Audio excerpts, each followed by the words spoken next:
আজকে আমার খুশির সত্যি কোনো ঠিকানা নেই, কারণ 2 বছর ধরে আমার পদ্ম ফুল গাছে পদ্ম আসছিল না। এবং 2-3 সপ্তাহ আগে একটা কাকুর সঙ্গে আমাদের পরিচয় হয় নার্সারিতেই।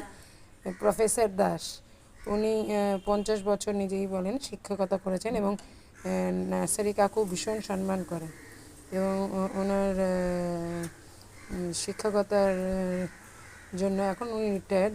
তবে তাও নানা জায়গায় ভারতের নানা প্রান্তে ওনাকে প্লেনের টিকিটে, ফ্লাইটের টিকিটে করে বাইরে বাইরে নিয়ে যাওয়া হয় তার লেকচারের জন্য।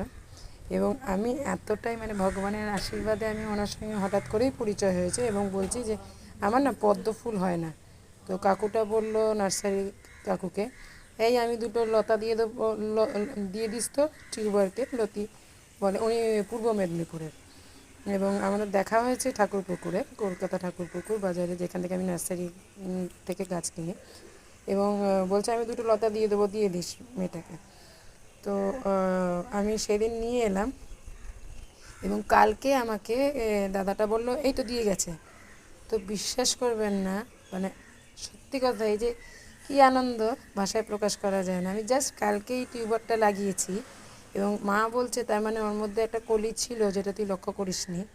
এবং 2-2.5 বছরের প্রতীক্ষার ফলে আমার পদ্ম ফুল গাছে কিন্তু অ্যাটলিস্ট ভগবানের আশীর্বাদে নতুন টিউবারেই পদ্ম ফুল এলো। থ্যাংক ইউ, তোমাকে অনেক অনেক থ্যাংক ইউ কাকু। আজকে আমার খুশির সত্যি কোনো ঠিকানা নেই, কারণ 2 বছর ধরে আমার পদ্ম ফুল গাছে পদ্ম আসছিল না। এবং 2-3 সপ্তাহ আগে একটা কাকুর সঙ্গে আমাদের পরিচয় হয় নার্সারিতেই। প্রফেসর দাস, উনি 50 বছর নিজেই বলেন শিক্ষকতা করেছেন এবং নার্সারি কাকু ভীষণ সম্মান করেন এবং ওনার শিক্ষকতার জন্য এখন উনি রিটায়ার্ড। তবে তাও নানা জায়গায় ভারতের নানা প্রান্তে ওনাকে প্লেনের টিকিটে, ফ্লাইটের টিকিটে করে বাইরে বাইরে নিয়ে যাওয়া হয় তার লেকচারের জন্য।